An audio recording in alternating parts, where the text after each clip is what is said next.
Y más que nada es porque la cena la tenemos dentro de muy poco y la gente querrá irse.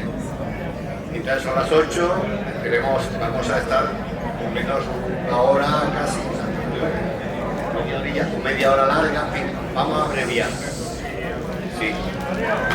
Vale. Bueno, en esta conferencia, pues, donde vamos a estudiar el marco geográfico como clave explicativa de todo lo que supuso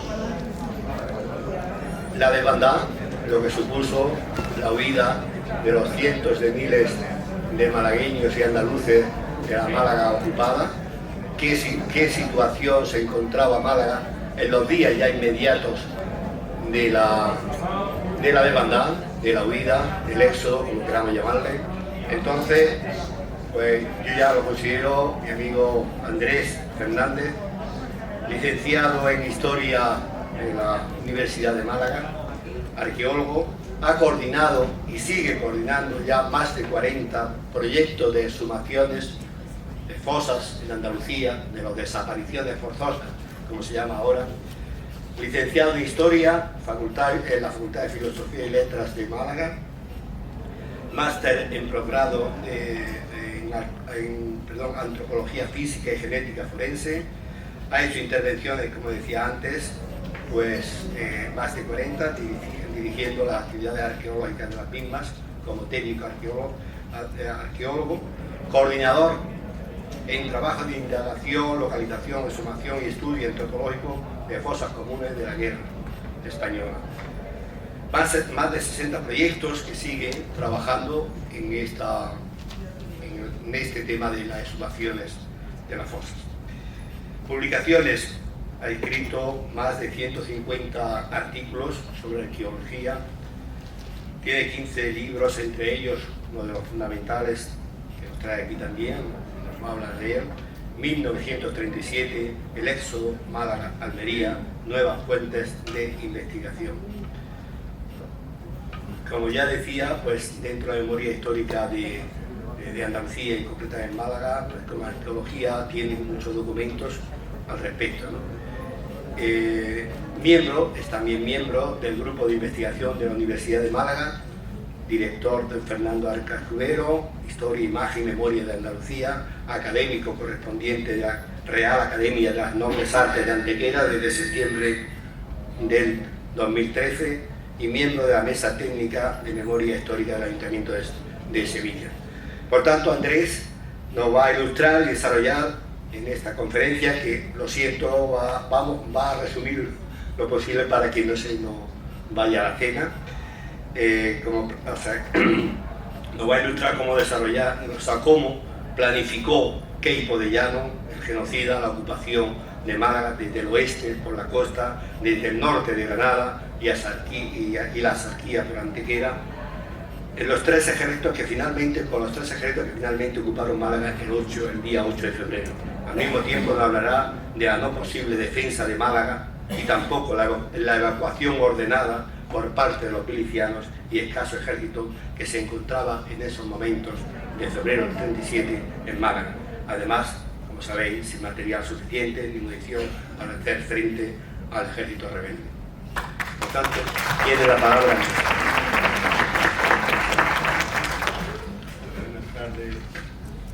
Ahora, buenas tardes a todas y a todos. Agradecernos la oportunidad de poder estar aquí y, bueno, dentro de nada, después de los testimonios de los supervivientes, bueno, poco más que decir, ¿no? Pero, por un lado, por el tiempo que disponemos, la tarde que es, y que tampoco me gusta mucho ahora. Dicho esto, pues nada, voy un poco a reposar un poco cómo fue la batalla de Málaga y el consecuente episodio de la llamada Carretera de la Muerte. Y como nada, y como todos sabemos, ¿no?, este golpe militar de junio del 36 pues no triunfa, y consecuencia de ello pues fue los 3 años en los que se sumergió el país en conflicto. Y concretamente pues la batalla de Málaga provoca, como todos sabemos, el episodio más cruel de nuestra guerra de España. Como historiador sí resaltar la idea, ¿no?, que la historia no se investigamos para hacer historia y para conocer estos acontecimientos tan drásticos. Y siempre, bueno, como historiador, pues basándonos en lo que son las fuentes primarias, como son textos, planos, fotografías y obviamente pues los testimonios como nos han dicho los pocos supervivientes que nos van quedando. Como a finales del siglo XX, la suerte de la generación nuestra de historiadores, pues el tener acceso a los archivos, hay documentación que ponen a disposición y que nos van permitiendo, como tanto archivos militares como civiles, permitiendo o poder narrar lo que aconteció en aquellos meses antes de la ocupación de Málaga y a posteriori, pues este masivo de cientos de familias por la carretera Almería. Como digo, a finales del 36, cuando Queipo de Llano tiene los efectivos militares, humanos y materiales, como vemos, ¿no?, el documento del ofrecimiento, ¿no?, de los italianos, ¿no?, al mando del general Roata con su compañía, pues decide, ¿no?, atacar y organizar la ofensiva sobre la capital malagueña.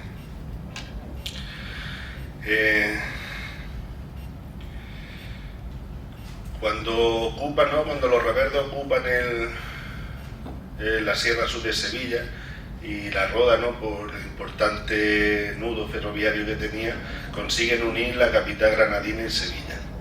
Y desde ahí, bueno, pues Loja y Antequera, ¿no?, que fue ocupada el día 12 de agosto, y digamos allí en la misma Antequera el general italiano pues pone su cuartel general, como después veremos, para organizar las tres columnas para atacar la capital malagueña. La imagen de Antequera de los años 40. En base a los archivos o los partes de operaciones consultados, la idea o lo que narran los documentos era, teniendo fases principalmente los rebeldes, de ampliar, como podéis ver en la transcripción de uno de los documentos, ampliar lo que es el sector Ronda y Oeste, la parte occidental de la norte de la provincia, y el Ama de Granada, y con la idea de hacer una pinza tanto a lo que es la capital malagueña por la parte oriental y occidental. Como veremos ahora, hecho que no ocurrió. Los motivos, bueno, pues es una de las incógnitas que seguiremos o que deberíamos de seguir investigando los historiadores y los futuros historiadores. Se habla de la desbandada, de la huida, según el término y el sitio, el lugar donde sea, de Málaga a Almería, pero como todos sabemos, este éxodo masivo empieza en provincias como Cádiz, otros puntos de la provincia de Málaga, de Huelva, de Sevilla. Como vemos, un documento de un hombre de Jerez que termina primero refugiándose en Marbella y después termina haciendo este éxodo. Como digo, vamos de un sumarísimo, que es la declaración de este hombre. Este es uno de los refugiados que termina en Marbella cuando van viniendo de otros puntos de localidades de la provincia gaditana, y es curioso porque se conserva, llega hasta nuestros días, el documento, un libro de refugiados donde censaban las familias que venían buscando salvar la vida a punto donde estaba el gobierno de la República. Un detalle, ¿no?, de Málaga y los distintos puntos que venían, digamos que es la muestra que ha llegado hasta nuestros días, que no sabemos si o no hay documentos o libros de refugiados que se hicieran en otros municipios, pero sí, gracias a la investigación de Lucía Prieto, una de las que estudió, pues tenemos este documento. Si vamos mirando documentos de distintos archivos, ahí en base a las flechas de los municipios, pues se va cómo van, conforme van los sublevados ocupando posiciones en distintos puntos y van buscando refugio en la capital malagueña. Hay documentos que hablan que del Comité de Refugiados en Málaga hablaba que había hasta 90.000 refugiados en Málaga capital. A ello tenemos que sumarle por la población del censo del 35 en la capital malagueña hasta en torno a los 190.000 personas. Vemos un detalle ahí, ¿no? En base a la documentación que vamos buscando de los archivos militares, tierra, aire y mar, pues si lo plasmamos sobre el mapa, pues vemos, y con esa cronología, la Marina, la escuadra sublevada, pues iba atacando desde el mar las posiciones o las trincheras del gobierno republicano y facilitaba a la infantería lo que es el avance por tierra y previamente pues bombardeo de reconocimiento de la aviación, vuelo de reconocimiento, y bombardeo de distintos puntos.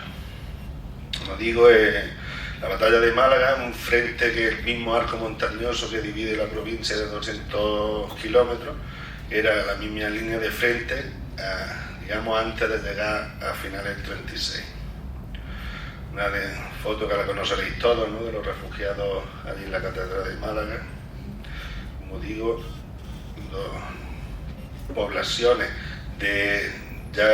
o parte de la provincia malagueña, de pueblos que ya en septiembre como Tepa, Campillo, poblaciones y testimonios que tenemos que fueron llegando a pueblos ya en zona republicana y en la misma capital.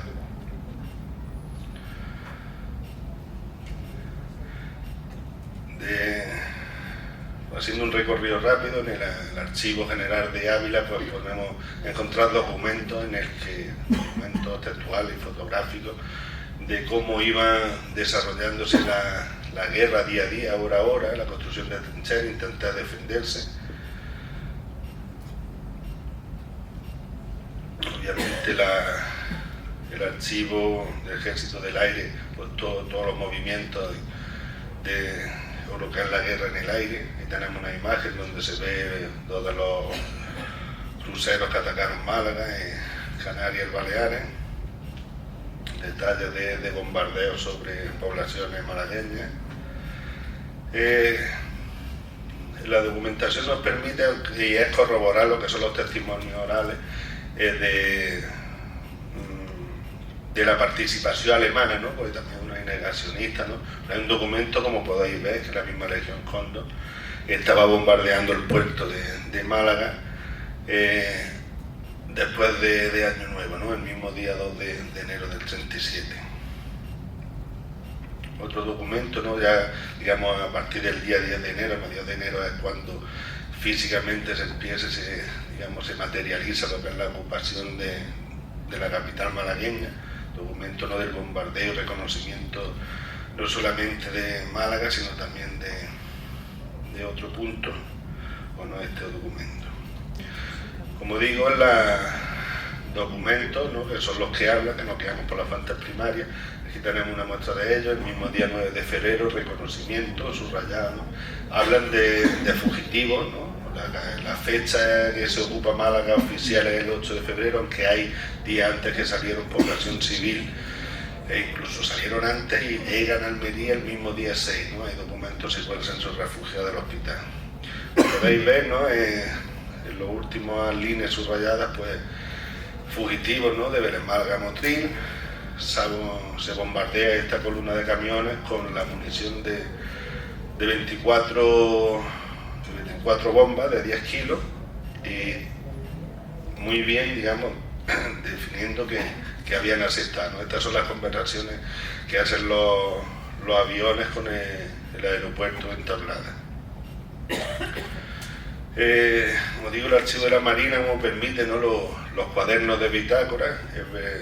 Hay que resaltar, ¿no?, los minuciosos y lo detallados que eran los militares, los marinos de los sublevados, a la hora de detallar de día los movimientos en los que el mar se movían tanto los cruceros de guerra como los submarinos, como otras navegaciones, y nos permite ver los movimientos que tuvieron en ese ese día. Como digo, al día 10 de enero, en base a los documentos y los informes y los partes de operaciones realizadas, empieza lo que es la ofensiva sobre Málaga, aprovechando la vía de comunicación. General Borbón venía por la costa previo apoyo de la escuadra sublevada. Desde Ronda otra columna de infantería llegando hasta Coín. No puedo evitar acordarme de Salvador, uno de los testigos que llegó amigo, que ya no se encuentra en nuestros días, pero sí nos dio el testimonio escrito y gráfico de lo que aconteció, de lo que pudo sufrir en aquella fecha. Como vemos, columnas, ¿no?, que iban aprovechando las carreteras, las vías de comunicación terrestres para ir acorralando a Málaga, y como vimos antes, las 20 compañías que aportaron los italianos, con 3 columnas, ¿no?, como describen ellos, derecha, centro e izquierda, obviamente a la inversa, ¿no?, para lo que es el frente republicano, una columna de Antequera hasta llegar a Málaga, desde Loja, y otra por el 20 de Zafarraya hasta llegar a Vélez Málaga, lo que tenía. Esta fue la columna que se retrasó porque a los reverdes le costó digamos, superar el frente en lo que es la sierra, porque de Zafarraya le costó. Incluso, bueno, el general Roata, según los documentos, fue herido en ese enfrentamiento. Fue, bueno, no sé si intencionadamente las columnas italianas y los efectivos nacionalistas rebeldes querían hacer esa pinza, como he puesto transcrito de uno de los documentos, hacer esa pinza sobre la provincia malagueña. No sabemos si el retraso de esta columna evitó esa pinza, pero lo que sí queda claro que la única vía de escape que queda es la Nacional 340, la carretera de la muerte, donde estas criaturas, bueno, pues fueron masacradas por tierra, mar y aire. Si, como estoy diciendo, los documentos los plasmamos sobre gráficos, podemos ver la batalla de Málaga día a día, hora a hora, desde las 2 líneas de frente, y los bombardean pues prácticamente en todas las localidades de la costa mediterránea, desde la provincia malagueña a Almería. Tema de las cifras, ¿no? Todavía queda mucha interrogante en el aire de lo que aconteció. De las cifras, como no quiero ni entrar ni si son más correctas, si son de desmentirlas, pero si nos basamos en los documentos, se daba por bueno, ¿no?, citando a Norman Betunes, que hablaba, como decía, ¿no?, de lo que él quería contar, ¿no?, la marcha forzada a pie, la más terrible de las evacuaciones de una ciudad que hubieran visto en nuestros tiempos, y daba la cifra de 150, que es lo que él mismo vio, como tiene publicado en su... Pero, como digo, en las mismas charlas de Queipo de Llano hablaba de 250.000 personas, de los cobardes que huían. Bueno, lo pone en tela de juicio, bueno, lo ve exagerado, pero hay en el mismo, ¿no?, un sumarísimo, una causa que le abren en el mes de abril del 37, una vez perdía la capital malagueña, le abre el gobierno de la República, abre una causa a los militares por la pérdida de Málaga, y son ellos los que narran, los que describen la cantidad de esas 300.000 personas, las que narran desde Málaga a Almería. Como digo, que no quiero confirmar, como hay quien pone en duda o no manifiesta, pero sí tenemos documentos que Almería, ¿no?, como publican los compañeros Juan Franco Lomina y Eusebio, el éxodo en Almería, hablan de que Almería se cuadriplica cuando tenía Almería 50.000 habitantes. Como digo, los documentos van narrando, ¿no?, y si digamos la misma prensa, y si veis la misma palabra, las palabras, ¿no?, los términos que utilizan siguen recorriendo la provincia, que limpian de rebelde, digamos, la palabra limpieza, ¿no? Con las connotaciones que le podemos dar, ya así en el sentido peyorativo o no de la palabra. Como digo, el frente se establece en Motril y ven una imagen de las trincheras que se conservan, gentileza de Fernando Alcalde, que también está trabajando de las posibles fosas que pueda haber en esa recorrida, y un mapa militar en el que esa línea de frente, bueno, cuando se establece o la República consigue parar a los rebeldes en Motril, se mantiene hasta el final del conflicto bélico. Como digo, los mismos documentos conservados, ya que hacen ese recorrido de cantidades, todos sabemos que hay personas que vuelven hacia sus localidades y después sufren la represión física, terminando en muchos cementerios, ya sea de su misma localidad o en la fosa del cementerio de San Rafael de Málaga. Y uno de los documentos que narra como podéis ver, ¿no? El del hospital, ¿no? Podéis ver, enumerar cuáles eran la causa, cómo llegaban, ¿no? Personas. Esa foto de ese crío es un crío que pierde los brazos consecuencia de estos bombardeos que nos narran los documentos hoy día. Y con el tema de la cifra, bueno, hablando otra muestra ya en Valencia, ¿no? Como han dicho los testimonios, que llega uno de los testigos que han hablado anteriormente, hablaba en Almería. Pues en Almería el mismo día, pues bueno, el documento, tenía Almería 200.000 habitantes el 14 de febrero. Digamos, de ver la magnitud que nos cuentan estos familiares, y los documentos, pues, digamos, le van dando fe a lo que son los testimonios orales. Por hablar uno de los muchos que hemos entrevistado, pero sí una mujer de mi pueblo, soy de Casa Bermea, Málaga, ella era casi, tenía 2 años, no había cumplido los 3, y no recordaba, cuando la entrevistaba no recordaba, pero sí recuerda de ir en brazos de su madre, que avanzaban de noche. Si nos vamos al cuaderno de bitácora de los barcos, las horas de bombardeo no eran de noche. Los testimonios dicen que avanzaban de noche, o cuando más recorrían trayectos es porque no había bombardeo y aprovechaban. Y esta mujer decía que no recuerda, pero que sí recuerda ir en brazos de su madre y que saltaba o tropezaba. Entonces, después, visto y otros testimonios más mayores, por los muertos que había en ese recorrido, pues la consecuencia de esos tropiezos era por las víctimas, personas que habían perdido la vida en ese recorrido.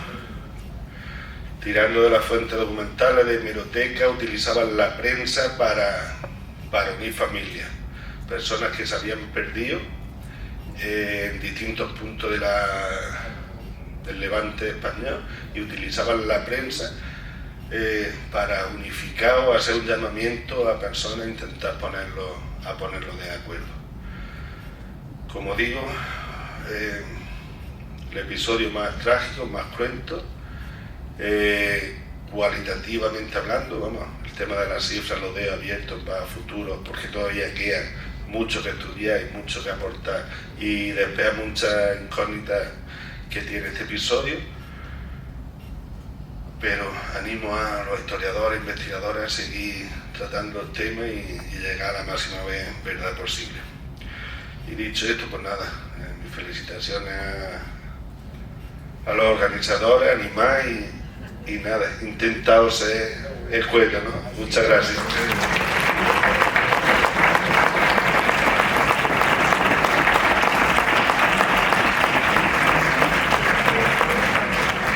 La verdad que yo creo que una conferencia tan clarita, tan específica, y tan también expuesta y con esta brevedad, creo que lo agradecemos al principio, pero que él tiene para 7 horas de conferencia. Pero bueno, tenemos un tiempecito para si alguien quiere hacer alguna pregunta sobre el marco histórico, o sea, el marco de guerra, pues estamos abiertos. Vamos a hacer preguntitas cortitas. A ver, primero por aquí. Así.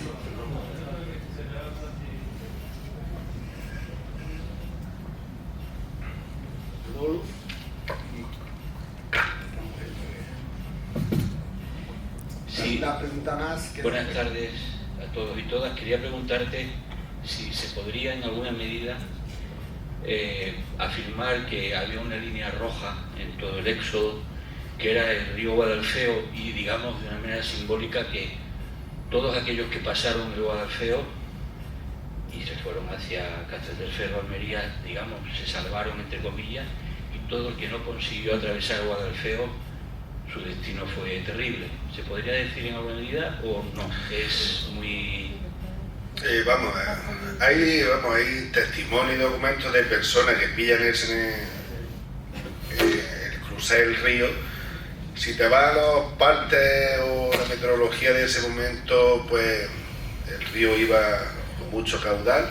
Está la teoría de que bombardean la presa, pero vamos, nosotros en las investigaciones no hemos encontrado más. Vamos, me refiero a nosotros, a Maribel Brenes, que como investigadora que publicamos, ¿no?, el libro este de El éxodo Málaga-Almería, no hemos encontrado documentación que diga que la presa fue bombardeada para...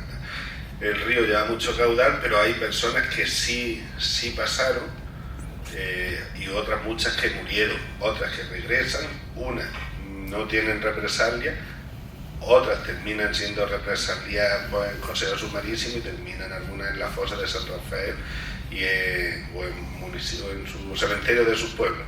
Pero esa línea roja tal, es una de las incógnitas que habría que seguir profundizando. Manolo. Manolo. Manolo primero. Mucho Manolo. Bueno,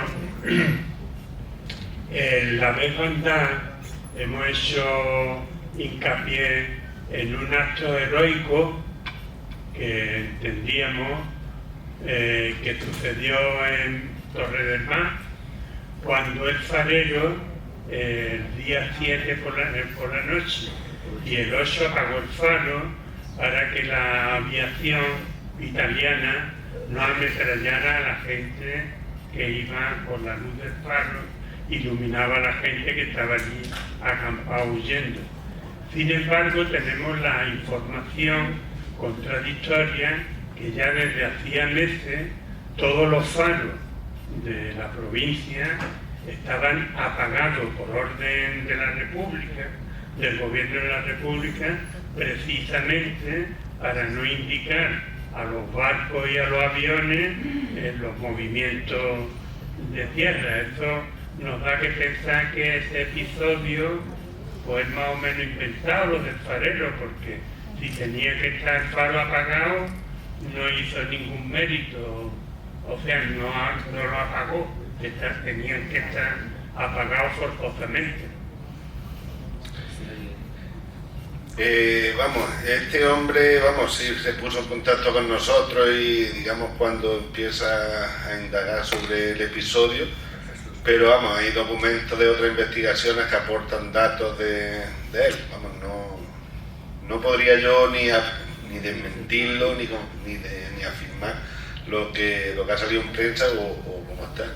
Lo que sí está claro, o sí lo hemos, porque lo hemos analizado, los cuadernos de bitácora del Canarias, que era, digamos, la capitana, como la describen, que la hora, ¿no?, analizando la hora de bombardeo, de noche no bombardeaban.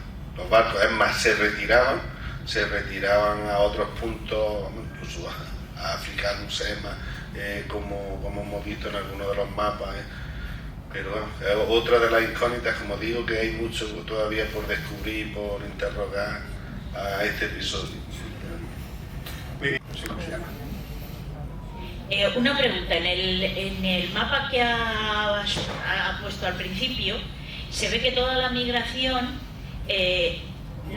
más atrás, prácticamente va toda hacia Málaga, incluso desde la Sierra de Córdoba y desde Córdoba, y desde Granada.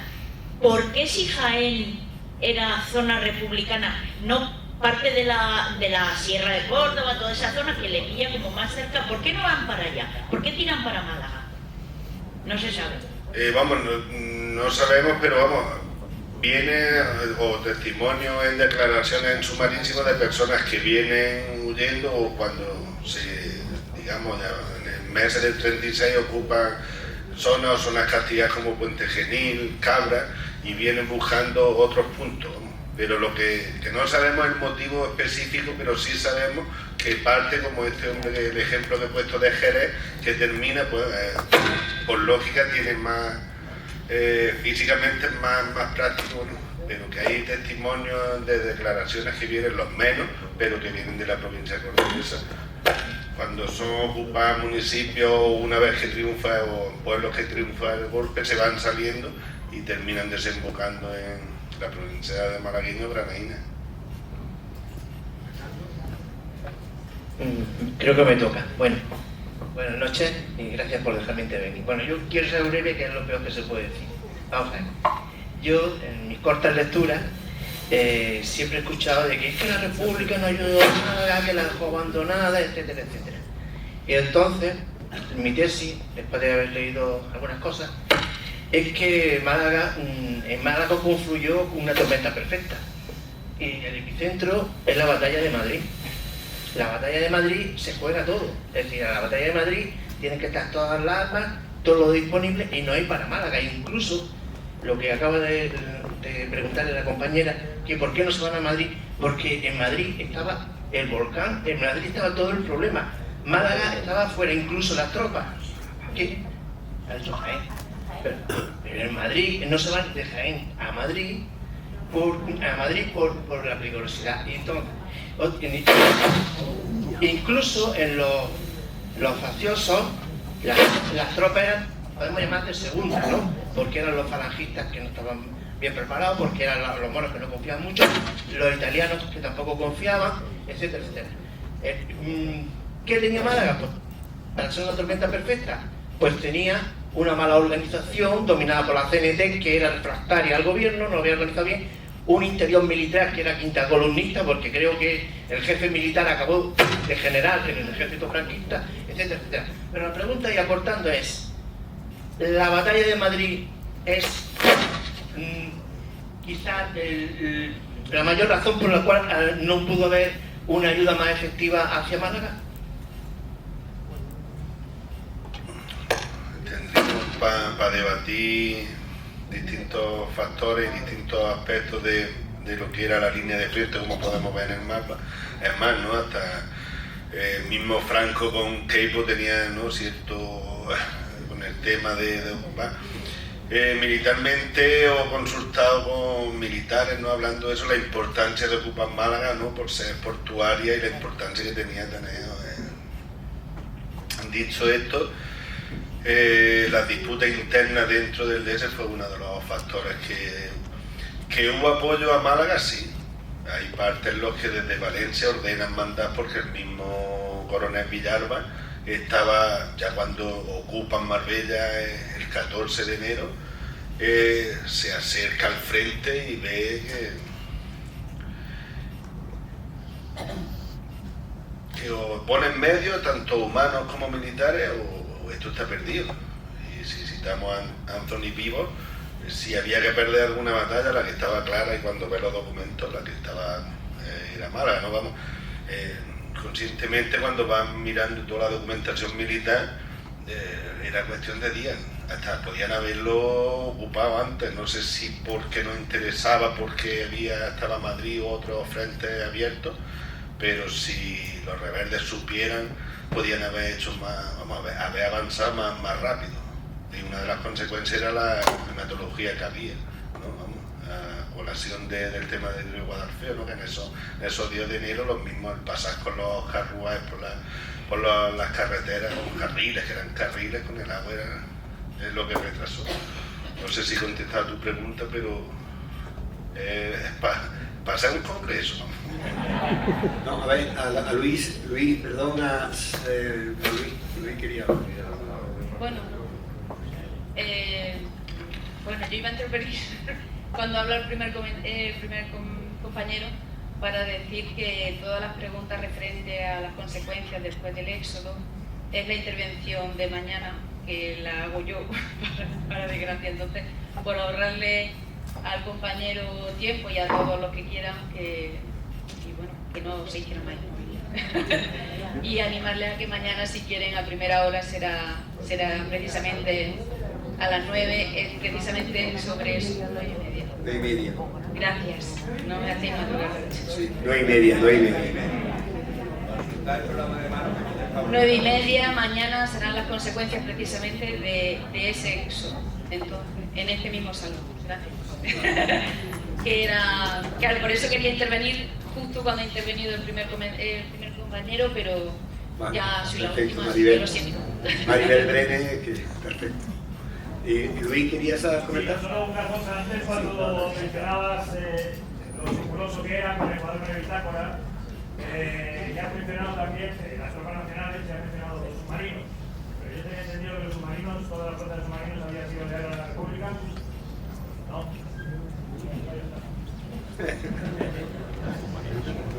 Es que no había sido. Bueno, pues con esto le damos un aplauso a Andrés y acabamos la jornada. Muchísimas gracias a todos y a todas. Pues,